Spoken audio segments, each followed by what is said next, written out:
नमस्कार मित्रों, सुमति अय्यर की कलम से चैनल में आप सबका स्वागत है। नमिता की ओर से आप सबको बहुत बहुत शुभकामनाएं और एक स्नेहिल अभिवादन। तो आज मैं नमिता सचान सुंदर प्रस्तुत हूँ सुमति अय्यर की कहानी मातृगाथा लेकर। सुमति जी की कहानियों के जो विषय होते हैं वो तो हो सकता है क्या होता ही है कि अन्य लेखकों के उसमें भी हमें प्राप्त हो जाए, किंतु मेरा व्यक्तिगत रूप से मानना है कि वो उस विषय का ट्रीटमेंट जितना अलहदा और जिस तरीके से करती हैं कि वो विषय को भी विशेष बना देता है। तो चलिए जुड़ते हैं सुमति अय्यर जी की कहानी मातृगाथा से। इधर पिछले कई दिनों में वो माँ के बारे में सोचता रहा था और लगातार एक अपराध बोध उस पर हावी होने लगा था। सवाल जो रह रहकर उसे परेशान करने लगा था वो एक ही सवाल था कि क्या सचमुच वो संवेदनशील कहलाने का अधिकार रखता है? कहाँ गई वे तमाम बातें? वे बातें सुधार, नारी मुक्ति पर की गई लंबी चौड़ी बहसें, वो जो उसके लिए पुरस्कार बटोरती थी, उसे वाहवाही दिलवाती थी। यहाँ तक कि रसिका का झुकाव भी उसके प्रति शायद इसी वजह से हुआ था। पर वो था कि जीता रहा था संवेदनशीलता के शाब्दिक अर्थों को,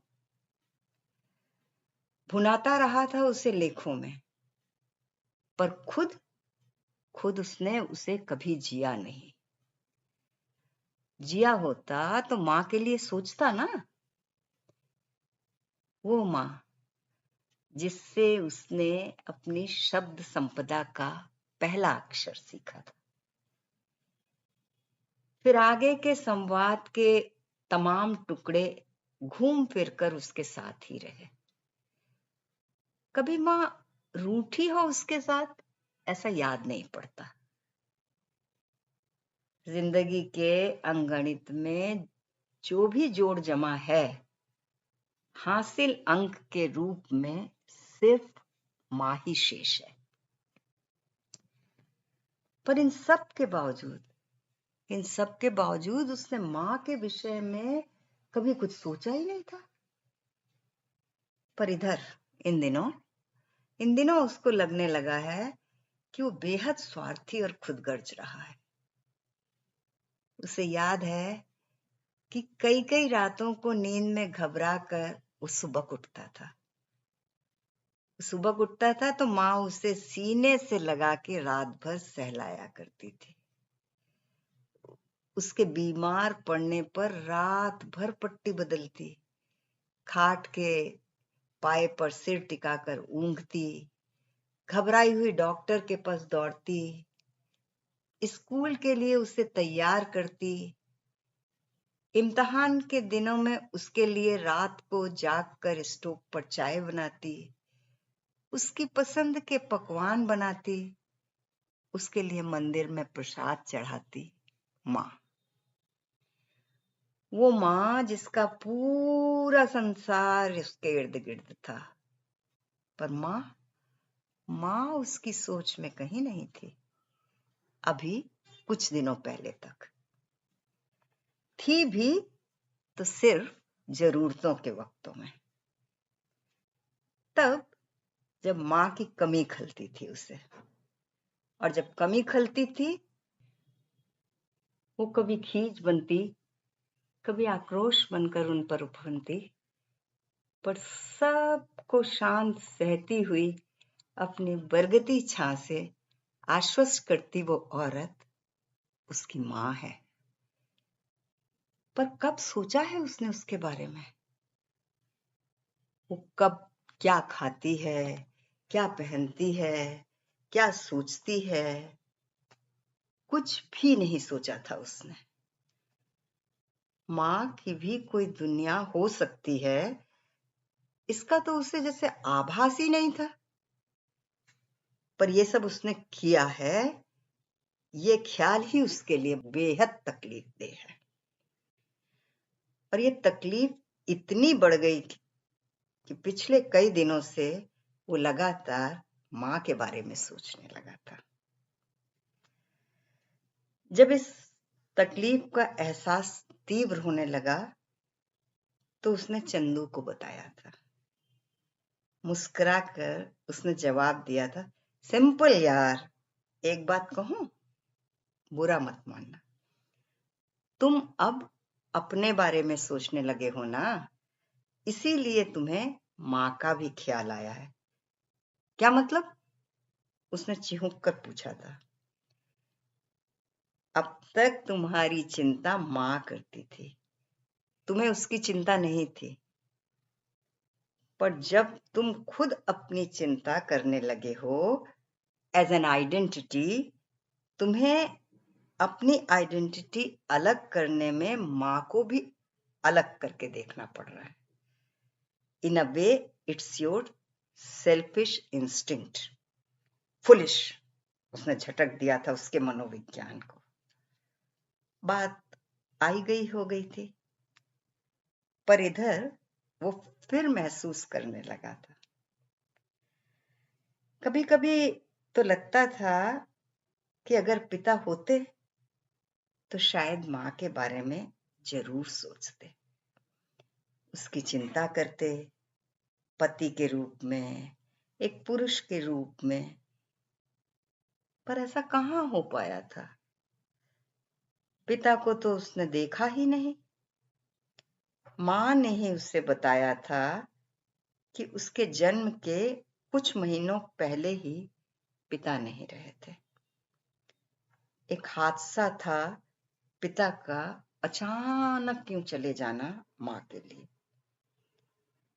माँ ने ही बताया था कि उनका विवाह बड़ों की मर्जी से नहीं हुआ था। वो सामाजिक रीतियों के बाहर पांव निकालने के जुर्म में दर्ज था, क्योंकि दोनों की जातियां अलग थीं। माँ और पिता ने जो विवाह किया था उसे नकार कर माँ के जेहन से पूरी घटना को धोकर मिटा देने की साजिश बाबा ने की थी। वे सफल हो पाते इसके पहले ही नियति ने उनका काम हल्का कर दिया था। पिता एक सड़क दुर्घटना में छिन्न भिन्न लाश के रूप में घर लाए गए। माँ को लाख समझाया गया कि वो अतीत को भूल जाए। कुछ माँ भर का साथ क्या जिंदगी भर हाशिए पर अभिशाप बनकर चलता रहेगा? अपने होने के एहसास को प्रतिक्षण जतलाता। पर माँ ने तो तमाम तर्क ही हाशियों पर सरका दिए थे और मेरे जन्म के बाद अलग रहने लगी थी। पिता की पैतृक संपत्ति के रूप में कुछ जमीन उन्हें मिली थी और ये एक अदद मकान। ट्रक मालिक ने एक राशि माँ के नाम कर दी थी और माँ ने उसे लेकर एक नई शुरुआत की थी। और उस नए जीवन में बस माँ थी और वो खुद। ये सब कुछ माँ ने ही उसे टुकड़ों में बताया था। अक्सर जब वे अकेले होते तो कभी उसे खाना खिलाते हुए, कभी आंगन में लेटकर, गर्मी की उमस भरी रात में तारों की छां में माँ ने आहिस्ता आहिस्ता उसे अपने अतीत का भागीदार बना दिया था। उसे आज अजीब सा लगता है सोचकर कि माँ के अतीत में भागीदारी निभाते हुए भी उसने माँ के बारे में कभी नहीं सोचा। माँ की तकलीफ से अप्रभावित रहा हो ऐसा नहीं था, बल्कि अभिभूत था मां के आत्मविश्वास भरे साहस पर मां को इससे अधिक एक व्यक्तित्व के रूप में कभी नहीं सोच पाता था। उनका होना जरूरी था उसके लिए। उनकी उपस्थिति गैर जरूरी भी थी और अनिवार्य भी थी। अजीब विरोधाभास था जिसे वो समझ नहीं पा रहा था। उसके ठीक विपरीत मजे की बात यह थी कि वो उस पिता के बारे में शुरू शुरू में सोचा करता था जिसे उसने देखा तक नहीं था। खुद उसने पिता को मूर्त रूप में कहां देखा था। फिर भी वो मां के साथ के एकांत क्षणों में पिता के बारे में टुकड़ों में जितना भी सुन पाता था, उसके बाद उनके बारे में सोचा भी करता था। पिता का कोई चित्र नहीं था मां के पास, पर मां ने काल्पनिक सा आकार दिया था जो अक्सर गड़बड़ हो जाया करता था। हालांकि मां ने उनकी अनुपस्थिति के एहसास को उस पर हावी नहीं होने दिया था। बावजूद इसके कि उसके आसपास के लोग, स्कूल के सहपाठी उसकी पितृहीनता को लेकर सहानुभूति और कभी व्यंग में भी बातें करते थे। याद है उसे पहली बार जब पिता की याद खूब शिद्दत से उपजी थी और वो उन दिनों पिता के बारे में सोचने लगा था। दीनू की मां बचपन में नहीं रही थी। उसके पिता ने फिर विवाह कर लिया था और दीनू की नई मां आ गई थी। दीनू उदास रहने लगा था और अधिकांश वक्त स्कूल में ही बिताया करता था। फिर शाम उसके पास पढ़ने के बहाने निकल आता था। दीनू ने ही बताया था कि उसके पिता अब उसे पहले की तरह समय नहीं देते। वो अकेला हो गया था। उसके पिता का समय अब नई मां के लिए था। मां अक्सर शाम को दीनू को भी उसके साथ खिला दिया करती। ये उम्र का वो दौर था जब कुछ कुछ समझ में आने लगा था, पत्तों के बीच लुकते छिपते फूल की तरह। दीनू को अकेला होता देखकर जाहिर था उन सब का गुस्सा उसकी नई मां के ऊपर उपजने लगा। कुछ उसके पिता पर नाराज थे। स्त्री पुरुष के संबंध की कोई जानकारी नहीं थी, पर जिज्ञासा जरूर थी कि नई मां के आते ही उसके पिता क्यों बदल गए। तभी एक लड़के ने पूछा था, वासु, तुम्हारी मां ने दूसरी शादी क्यों नहीं की? चुप, औरतों की शादी फिर से नहीं होती, दूसरे ने टोक दिया था। उस उम्र को तर्कों की आदत भी तो नहीं थी, पर कुछ था जो खटकने लगा था। और फिर पिता नाम के उस अनदेखे पुरुष की बेहद जरूरत महसूस हुई थी। याद भी वे बहुत आने लगे थे। उनकी कल्पना अच्छी लगने लगी थी। चीनू के घर जाता तो उसारे पर बैठकर सिगरेट पीते उसके पिता को देखकर अपने पिता की कल्पना करने की कोशिश की थी। उसे उन दिनों सिगरेट की गंध अच्छी लगने लगी थी। वो वक्त बेवक्त चीनू के घर जाने लगा और जब चीनू नहीं होता तो उसके पिता के पास बैठकर उसकी प्रतीक्षा करता। चीनू के पिता के पास बैठकर उसे पिता बहुत याद आने लगे थे। वो उनके बारे में सोचता रहता। एक दिन उसने माँ से पूछा था तो वे टाल गई थी। धुंधले बिंब के सहारे वो एक पूरी आकृति पकड़ने की कोशिश करने लगा था। वो दोस्तों के घर जाता तो उनके पिता के पास बैठता। दीपू के पिता उसे अच्छे लगते थे। चीनू के पिता से ठीक विपरीत। हर वक्त पढ़ते रहते, गीता महात्म्य से शरद चंद्र तक। उनके हाथ में किताबें होती और पास में चाय की एक प्याली। उससे अक्सर सवाल करते थे, मसलन पृथ्वी से शुक्र तारे की दूरी, प्रकाश की गति, कभी ऑस्ट्रेलिया की राजधानी या विश्व का वो स्थान जहां सबसे अधिक वर्षा होती हो। गड़बड़ यहीं होती थी और वो हड़बड़ा कर सोचता था उसके पिता दीपू के पिता की तरह सवाल पूछकर उसे कभी परेशान नहीं करते।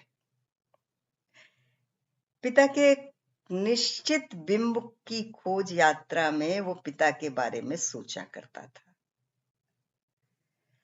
मां को भी इसमें शामिल किया था एक आध बार, और उनकी आंखों में एक ठहरी शून्यता पसर गई थी। फिर वो अचकचाकर चुप रह जाया करता था। सुबह का रोने और पिता के लिए जिद करने की उम्र वो पार कर चुका था। पिता की अनुपस्थिति को तयशुदा नियति के रूप में स्वीकार करने के बाद भी वो पिता के बारे में सोचा करता था। जब तक भी उनकी याद आती थी और इस सत्य के बावजूद कि मां मातृत्व के साथ पितृत्व की भी भूमिका निभा रही है। वो बड़ा होने लगा तो फिर स्कूल के सहपाठियों, खेलों के बीच गुम होने लगा था। मां के साथ का एकांत भी धीरे धीरे कम होने लगा था। तब भी मां का छूटा हुआ एकांत उसे परेशान नहीं करता था। वो घर पर अकेली खिड़की के पास बैठी मां के बारे में नहीं सोचता था। वो गुम था अपने आप में, बाहर की दुनिया में। एक आध बार ऐसे में भी अगर किसी के बारे में सोचता तो सिर्फ पिता के बारे में। क्रिकेट खेलता, उसकी टीम जीतती तो उस खुशी को बांटने के लिए उसे पिता की जरूरत महसूस होती थी। साइकिल सीखने लगा तो घुटनों में आई चोटों पर मलहम तो मां लगाती थी, पर वो सोचता कि पिता होते तो उसे साइकिल चलाता देखकर गर्व करते।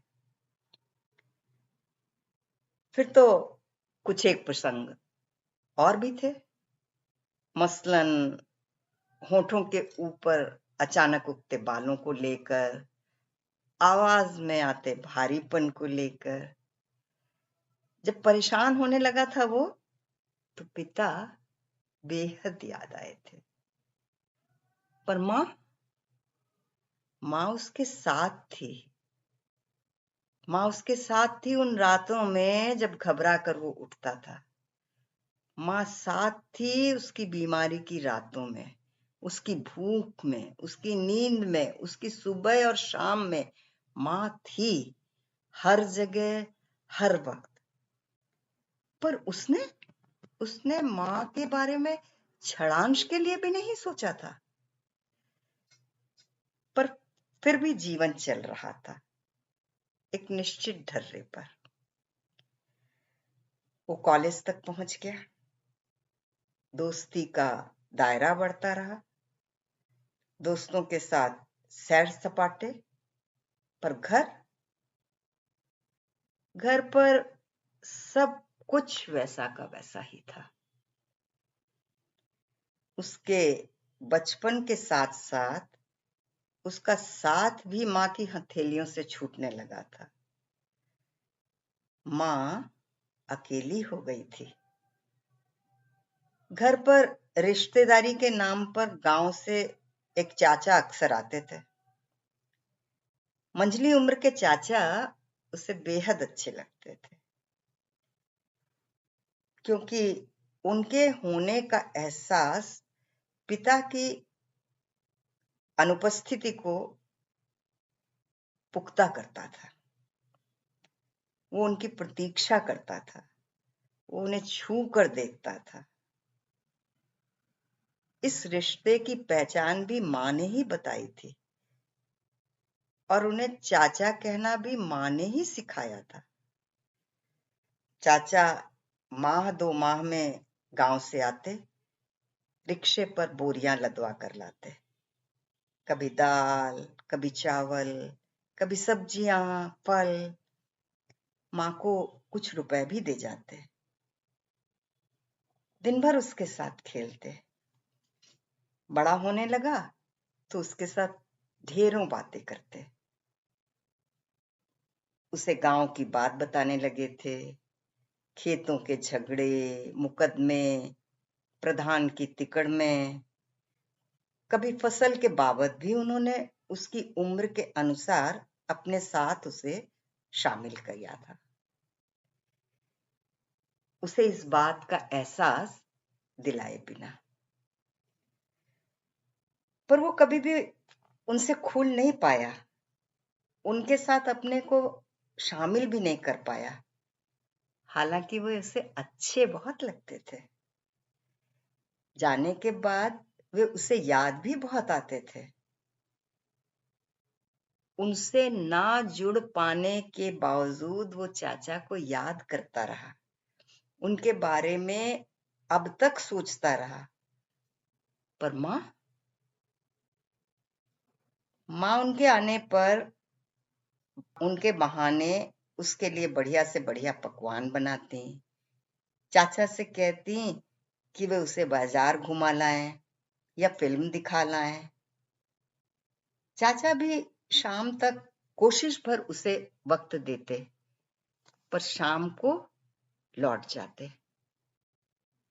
माँ ने उन्हें कभी रोका नहीं, पर उनके साथ घूमते हुए, फिल्म देखते हुए उसने माँ को लेकर कभी नहीं सोचा। बेहद खुदगर्ज रहा था वो। उसे याद आया कि घर पर आने वाले एकमात्र पुरुष वे ही थे। माँ से मिलने के लिए कई औरतें आती थीं। वे सब माँ की सहेलियां थीं। अड़ोस पड़ोस की चाची, ताई, मौसी, जाने कितने संबोधन थे जो माँ ने ही सिखाए थे। वे तमाम संबंध माँ ने ही उसे बताए थे। माँ जब उसके साथ नहीं होती थी, खिड़की पर या चौके में नहीं होती थी, तब माँ अपनी अकेली दोपहरी इनके साथ बिताया करती थी। वो दोपहर के वक्त घर पर कम ही रहता, इसलिए उनकी बातों को नहीं सुन पाता, पर इतना जरूर महसूस करता था कि इन औरतों के साथ रहती हुई माँ हंसती थी, मुस्कुराती थी, बोलती थी। माँ जैसे कुछ और हो जाती थी जब वे उनके साथ होती थी। खोल से चुपचाप जैसे बाहर सरक आती थी। एक आध बार दोपहर अचानक आ जाने पर उसे ऐसा लगा भी था। साथ ही यह भी महसूस हुआ था कि उसकी उपस्थिति के साथ ही माँ का व्यक्तित्व बदल जाता है। उनकी हंसी मुस्कुराहट में बदल जाती है और वे केवल सुनाती हैं।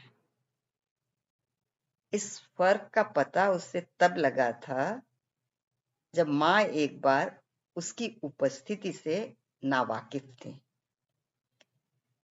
कॉलेज से अचानक सिरदर्द की शिकायत लेकर लौटा। ड्योढ़ी पर देर तक वो रुका रहा था। उसके कमरे में आने के बाद माँ की आवाज ही गुम हो गई थी। तब उसे एहसास हुआ था कि माँ उसके सामने एक खास बुजुर्गियत ओढ़ लेती है। शायद ऐसा उस एहसास के तहत किया करती थी जिसने उन्हें असमय ही उसका अभिभावक बना दिया था। पिता और माँ दोनों ही भूमिकाओं को एक साथ निभाते निभाते वे उसके सामने कुछ और हो जाती थी।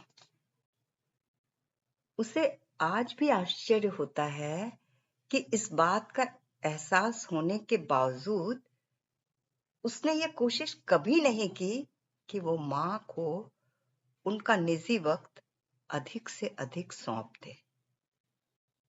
वो तटस्थ रहा था और सब वैसा ही चलता रहा था। उसने माँ के लिए कभी नहीं सोचा था। हालांकि वो यदि वैसा चाहता तो क्या नहीं कर सकता था। इस संदर्भ में भी माँ को लेकर सोचने की जरूरत उसने महसूस नहीं की थी। उसे महसूस ही नहीं हुई थी। शायद वो बेहद खुदगर्ज था। पर अब समझ पा रहा है कि माँ का वो छोटा सा संसार था जो समानांतर चलता रहा था और जिसमें वो जीती थी। इन्हीं लोगों में से एक थी बिट्टन चाची। उनकी याद खूब बनी है। गोल मटोल चेहरा, दोहरा बदन, गोल चेहरे पर बड़ी सी गोल बिंदी। हंसती हंसती तो हंसती ही चली जाती थी। खासी लोकप्रिय थी वे मोहल्ले में। पूरे मोहल्ले की जन्मपत्री उनके हाथ में होती थी। खास तौर पर महिलाओं से संबंधित तमाम सूचनाएं उनके पास होती। किसकी लड़की किसके लड़के के साथ लाइन मिला रही है, या कौन सी सास अपनी बहू को नचाती है, या कौन सी बहू सास को ठेंगा बता रही है, या फिर पति पत्नी के बीच का रोमांस झगड़ा। ये आंकड़े चाची की जुबान पर होते। न दिन देखती न रात हाजिर हो जाती। उनकी तमाम पंचायत की पहली श्रोता माँ ही तो थी। माँ से ही वो तमाम बातें बताया करती थी। माँ जैसे बैंक हो गई थी जिनको वो तमाम बातें सौंप कर उनकी गोपनीयता के प्रति निश्चिंत हो जाती थी। हाँ, ये बात अलग थी कि वे खुद उसे पचा नहीं पाती थी और जाकर कहीं और उगल आती थी।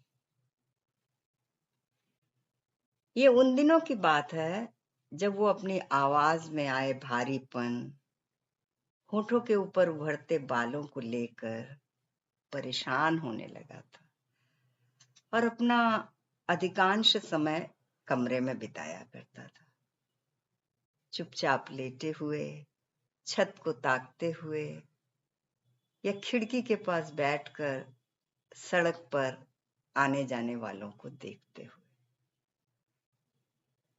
उन दिनों उसे हाफ पैंट पहनने में शर्मिंदगी महसूस होने लगी थी और उसके एहसास को माँ के साथ बांटते हुए वो और भी अधिक शर्मिंदा होने लगा था। यहीं से शुरू हुआ था शायद अपने को लेकर सोचने और माँ को लेकर सोचने का एक अलग सिलसिला। और इस सिलसिले को अनजाने में आगे बढ़ाया था बिट्टन चाची ने। बात बिट्टन चाची की है और वो चाची की बात को सुनने में कोई रुचि नहीं रखता था, पर बातों के टुकड़े उस तक पहुंचते थे, टूटे टूटे टुकड़े। उस दिन शायद रिश्ते की शादी से लौटी थी। और वर वधू के किस्से मुस्कुराकर सुना रही थी। फिर बताओ क्या हुआ होगा? औरतें खिलखिलाती हंसी के बीच कुछ फुसफुसाती, चाची रुकती, पान की गिलौरी खाती, फिर आगे बोलती। चाची ने जिस अंदाज से बात शुरू की थी उसी अंदाज से उसे बढ़ा भी रही थी।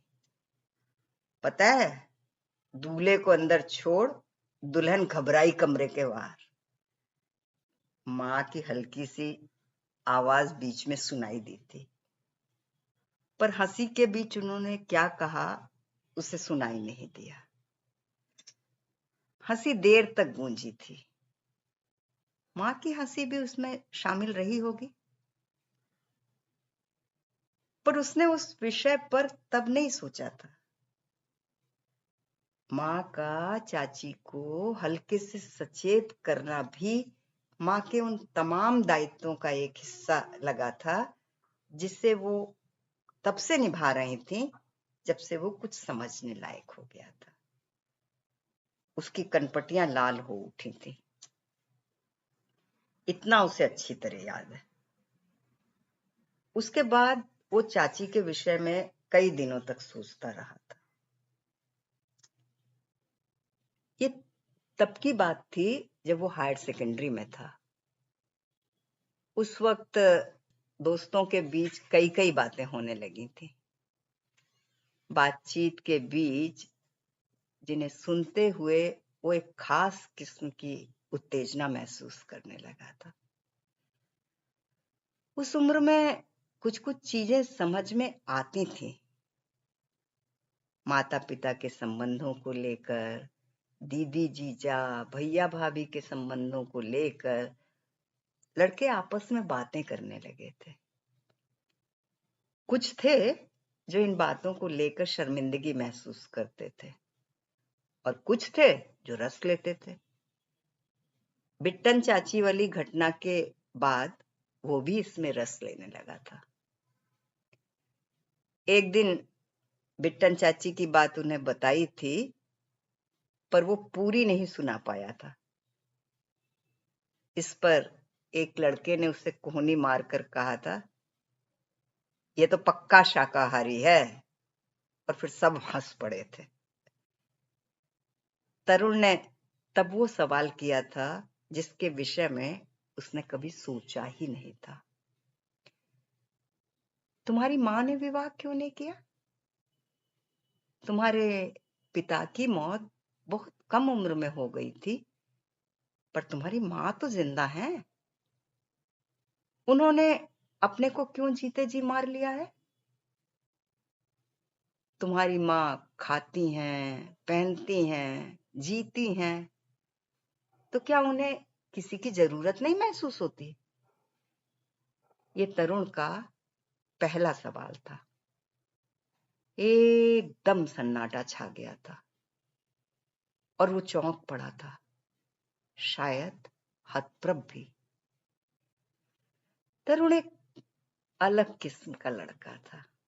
कविताएं लिखता था, मंच पर बोलता, पेड़, चिड़िया, झरने और चांदनी की बातें करता। उसने ठीक चांदनी की तरह, चिड़िया की तरह मां की भी बात उठाई थी।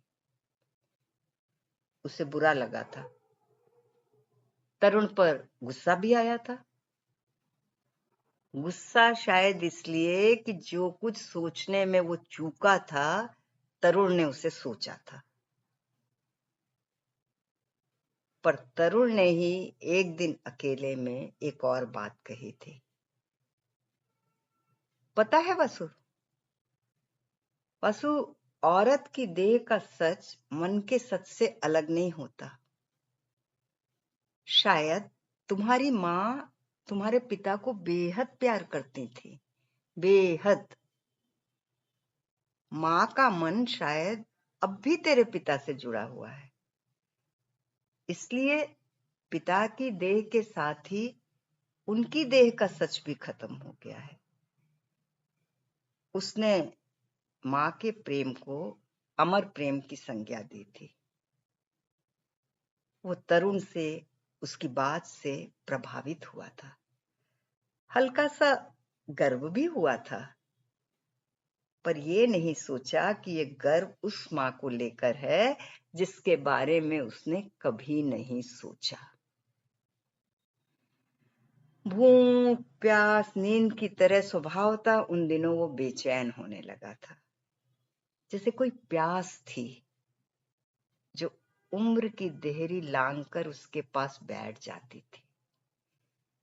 वो समझ नहीं पा रहा था उम्र की उस दहलीज पर वो माँ से अलग होने लगा था। माँ पर खींचता था, बेवजह, बेवक्त। बाद में पछताता भी था। ये भूख थी जिसे वो किसी से भी नहीं कह सकता था। वो समझने लगा था कि देह का भी एक सच है जिसे नैतिक परिभाषाएं झुठला नहीं सकती। तरुण ने मिलवाया था उसे उससे। उसकी माँ देवदासी थी, खुद वो कुशल नृत्यांगना थी। वो उसके नृत्य को उतना नहीं समझ पाया था, पर उसकी देह के लावण्य ने उसे भी आकर्षित किया था। उसकी उंगलियों का सौष्ठव, आंखों में नौ रसों का भाव उसे सम्मोहित करता था और वो उससे अक्सर मिलने लगा था। वो उम्र में उससे कुछ बड़ी ही होंगी, पर एक दिन बातों के बीच उसकी दूधिया हंसी पर मुग्ध होते हुए उसने उसके कंधे पर हाथ रख दिया था और उसकी हंसी एकदम ठहर गई थी। अद्भुत क्षण था वो। दोनों के बीच का वो सत्य, वो क्षण। उसने उस दिन औरत की देह का सच समझा था और उसे लगा था देह का सच मन के सच से भी बड़ा होता है। इतना बड़ा कि कभी कभी तो मन के सच को भी ढक लेता है। वो पाप नहीं हो सकता, हो ही नहीं सकता। होता तो खजुराहो की मिथुन मूर्तियां कला का अप्रतिम अंश नहीं होती। उसे लगा था वो उससे प्यार करने लगा है। उसके भीतर का पुरुष जो मां के होते सहम कर भीतर रास्ता खोजा करता था, उसके साथ बेखौफ बाहर निकल आया था और वहीं से वो मां के बारे में सोचने लगा था। कितनी कितनी बातें थीं जो रेंग गईं उसके दिमाग में। बचपन से अब तक की मां, सिर्फ और सिर्फ उसके लिए जीती मां। क्या अपने होने के बेमानीपन ने मां को इस कदर तोड़ दिया था कि मां चुपचाप खामोशी से जीती रही थी? उसे तो लगा कि मां जी ही नहीं रही थी, धीरे धीरे मर रही थी, चुपचाप मौत को जी रही थी, एक बेआवाज मौत। यूं हालांकि मां की हालत में हर स्त्री की मौत वैसी ही होती है, एक नामालूम सी जिंदगी जिसका सीधा रास्ता मौत की ओर जाता है। पर यह जिंदगी मां जी रही थी, चुपचाप। उसे याद आया किस तरह मां उसे सीने से लगाकर दुलराती थी। बचपन से तपती दोपहरी में, रात के सन्नाटे में, एकांत बचपन को मां ने कितना भर दिया था अपने आत्मीय स्पर्श में। भूल कर भी पिता का जिक्र नहीं किया उसके सामने। पिता को भी वे उसके लिए जीती रही थी, पर क्या अपने लिए पिता को जी पाई थी? वो माँ के बारे में जब से सोचने लगा था, तमाम बातें थीं जो खुद ब खुद रेंगने लगती थी। बिट्टन चाची का आना फिर तो जैसे कुछ खलने लगा था। माँ के सामने इस तरह की बातें क्रूर लगने लगी थी। माँ के वैधव्य का क्रूर मजाक उड़ाती। आहत होकर उसने तरुण से पूछा था कि सुख अगर सच है तो फिर एक ही सुख किसी के लिए सुख और किसी के लिए पाप क्यों हो जाता है। वो माँ के लिए सोचने लगा था। माँ मन को मार चुकी थी या अनुशासित कर चुकी थी, ये वो समझ नहीं पाया था। शायद अनुशासित ही कर रही थी, वरना क्या बिट्टन चाची के द्व्यर्थी संवादों पर वो इस तरह हंसती। पर अब इधर सोचने पर एक बात जो उसकी पकड़ में आती है वो ये कि माँ ने बिट्टन चाची का बहिष्कार नहीं किया था। वे शायद उन्हें ही सबसे ज्यादा प्यार करती थी। माँ की तमाम मिलने वाली सहेलियों में माँ की चाची के प्रति स्थापित आत्मीयता के पीछे छिपी मनोग्रंथियों को वो अब समझ पा रहा था। जब बिट्टन चाची नहीं रही थी तो माँ खूब रोई थी, खूब रोई थी। 3 दिन अनखाई रही थी। उसे माँ पर तरस आया था। माँ, वो हिलक कर रोया था। वो ना होता तो माँ पुनर्विवाह कर सकती थी। पिता तो उस उम्र में माँ को छोड़ गए थे जब उन्हें पुरुष की सबसे ज्यादा जरूरत थी। उसे माँ का एक एक स्पर्श याद आया, उसके लिए किए गए सारे रत जगे।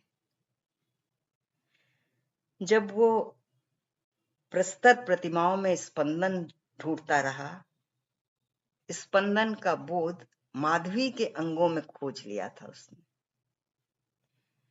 मां प्रस्तर प्रतिमा तो नहीं थी, ये बात उसकी समझ में क्यों नहीं आई। बिट्टन चाची की तमाम बातों में मां ने अपने को आत्मसात किया होगा और शायद इस तरह मां जीवित रही थी, इन बातों की कल्पना में। उनके लिए जो भूख, जो प्यास वर्जित थी, उसे बातों से ही उन्होंने खोजा होगा। चाची की मृत्यु के बाद मां एकदम अकेली हो गई। बाहर की दुनिया से मां का नाता कतई नहीं था। मां की दुनिया चौके में थी या फिर खिड़की के पार दिखती दुनिया में। मां को पढ़ने का शौक भी नहीं था। मां अलस सुबह उठकर नहाती। उस नियमित और बंधी बंधाई दिनचर्या में मां के लिए कुछ नहीं था। मां खुशबुओं में शुमार हो जाती। सुबह साबुन की गंध, दोपहर चौके के मसालों की गंध, शाम को धूप की गंध। पर गंधहीन बातें मां ने जी थी। बीमार कभी पड़ी हो उसे याद नहीं पड़ता। गठा हुआ शरीर था मां का। मां के शारीरिक सौंदर्य पे उसका ध्यान बहुत बाद में गया था, बिट्टन चाची की मौत के बाद। वो आदिम रंग जो रति लालसाओं के उद्दाम ज्वार को बढ़ाता है, देह का ज्वार जो विवेक तंतु को जला देता है, मां के लिए अर्थहीन थी ये बातें। प्रस्तर की प्रतिमाओं में आदिम रंग का स्पंदन होता था, पर मां में जैसे नहीं। संबंधों की भरपूर गंध को नकार कर जी रही थी माँ। जुंग और प्राइड के सूत्र कभी उसे बांधने लगते। रिश्तों से परे किसी गंध को जी लेने की बेचैनी को फ्रायड, जुंग की व्याख्या के तहत वो सोचने लगा था। मां के लिए भी उसने वही प्रतिमान गढ़ लिए थे। एक आध बार वो खींचा भी, अपने ऊपर ग्लानि हो आई थी। क्या हक है उसे मां के अंतरंग जीवन के बारे में सोचने का, मां को भी उसी कसौटी पर कसने का? मां विवाह कर सकती थी, किसी के पास जा सकती थी, फिर मां ने ऐसा क्यों नहीं किया उसके लिए? पता नहीं मां क्या चाहती थी, अपनी छवि को बनाए रखना चाहती थी क्या? इस तरह अपने को धीरे धीरे खत्म कर रही थी। किसी तरह शायद अपने होने को सहती रही। ऐसा क्यों किया मां ने? वो लगातार एक अग्निकुंड में तप रहा था। मां को लेकर उसे लगने लगा था कि वो अपराधी है, वही और केवल वही अपराधी है।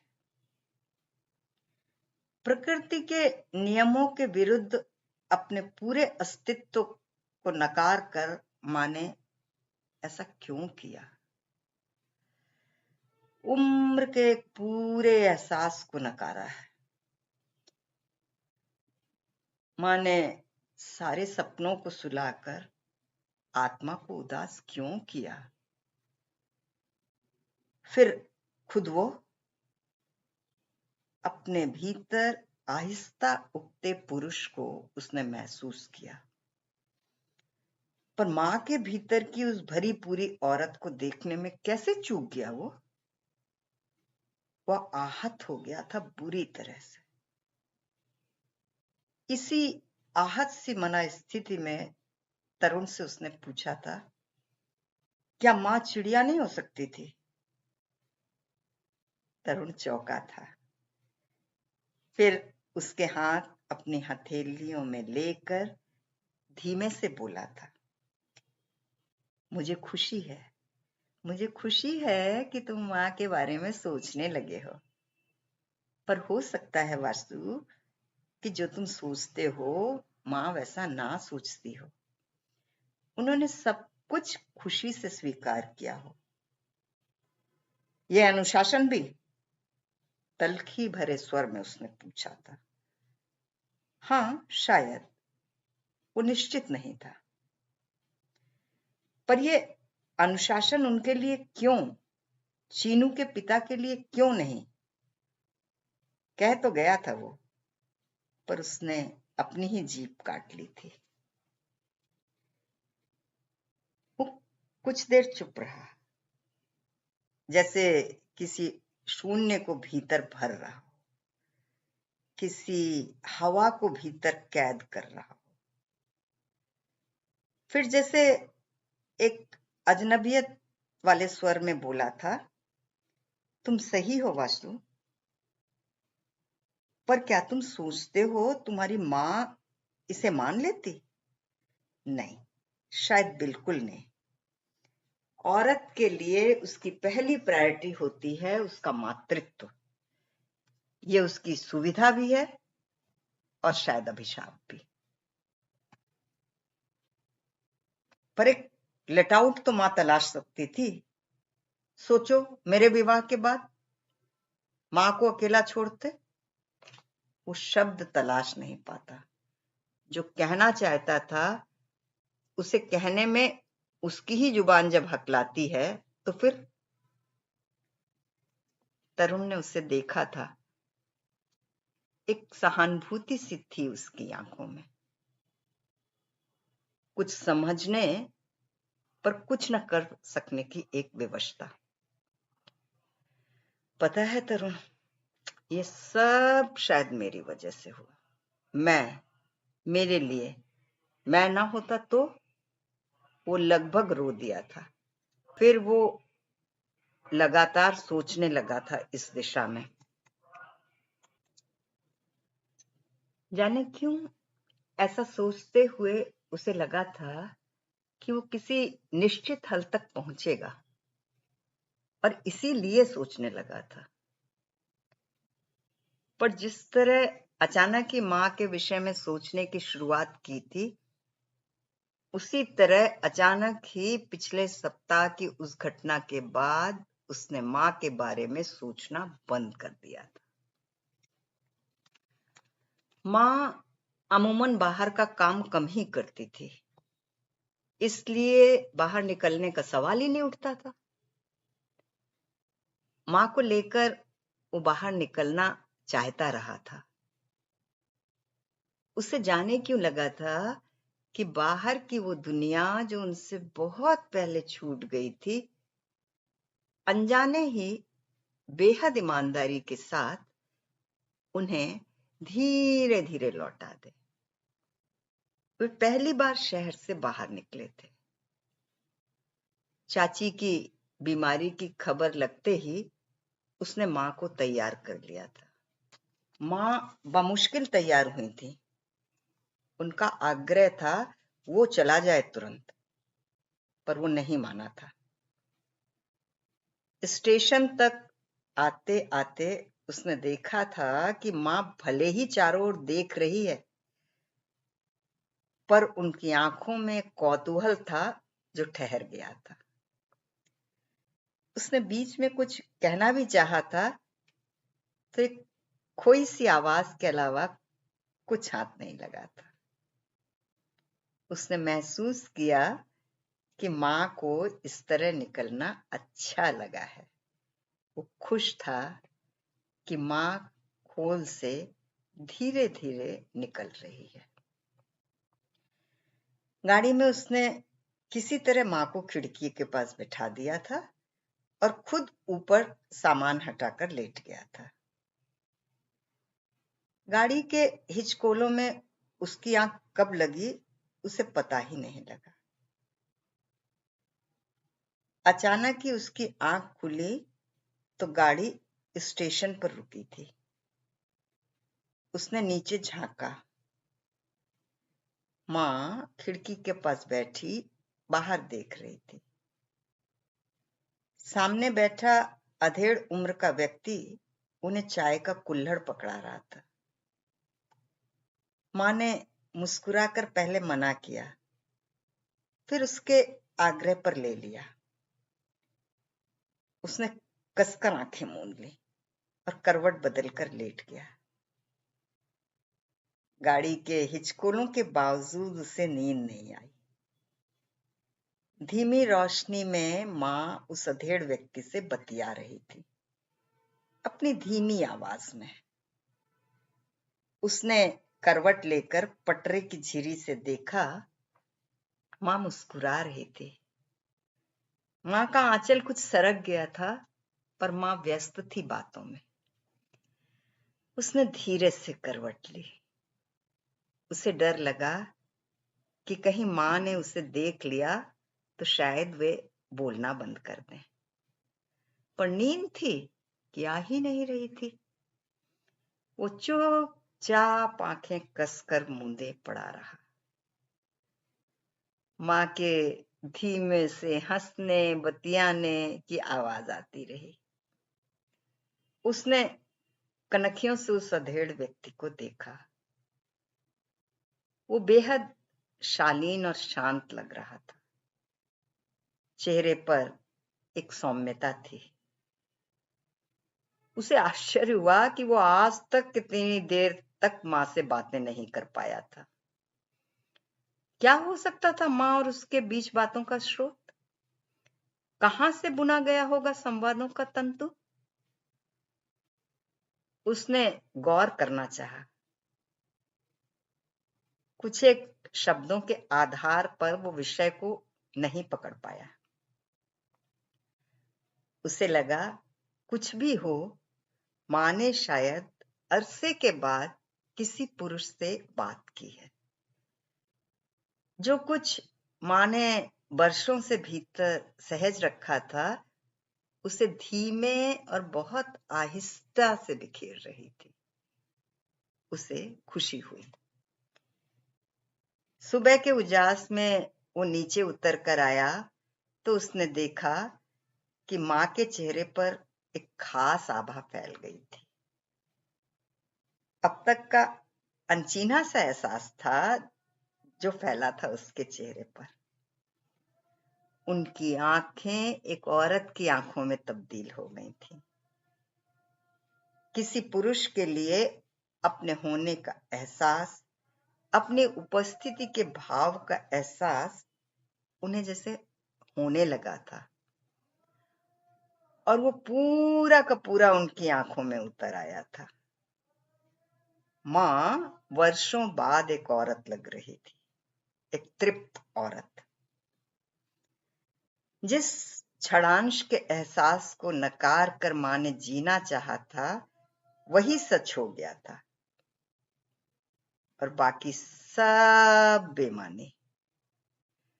उसने मन को तर्क दिया, कुछ भी गलत नहीं घटा। एक परिस्थितिजन्य माहौल में क्षणांश के लिए मां के भीतर हवा के झोंके की तरह प्रवेश करने वाले इस एहसास को नैतिक मूल्यों से जोड़कर नकार देना क्या उचित होगा? शायद नहीं। उसे लगा वो अपना तर्क, जिसके तहत उसने मां के बारे में सोचना शुरू किया था, और वो तर्क जिसके तहत उसके बारे में सोचना बंद कर दिया था, तरुण को ही नहीं, किसी को भी समझा नहीं पाएगा। शायद कभी नहीं। पर यह सच था, ये सच था कि उसने फिर मां के बारे में कभी नहीं सोचा, कभी नहीं सोचा। धन्यवाद।